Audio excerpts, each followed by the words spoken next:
Why was Boston's Big Dig so expensive? We talked the other day about how the Ted Williams Tunnel takes up about $1.5 billion. Billion with a B, not a million. Sorry about that. The overall budget was $2.8 billion.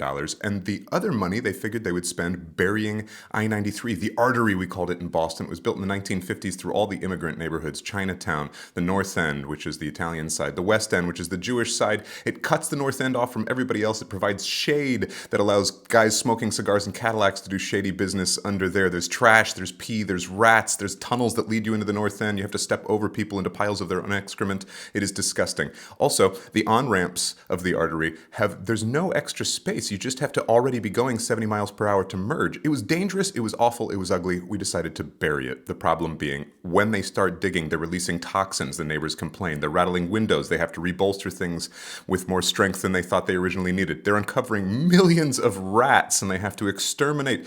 By the time they get through the environmental hazards and actually start to build, the sides start to cave in. There's slurry. They're trying to go underneath South Station. They can't disrupt the train traffic. They have to permanently freeze the ground to keep it from collapsing. And the Fort Point Channel Tunnel has to not disrupt T traffic. It's got to go past the red line. So they joist it and they hold it up, and they do not build it correctly because in 2006, at the end of the project, a panel of concrete collapses and ends the life of a woman who is driving through it. And when the whole thing is said and done, it's about $14 billion, which adjusted for inflation today is $24 billion.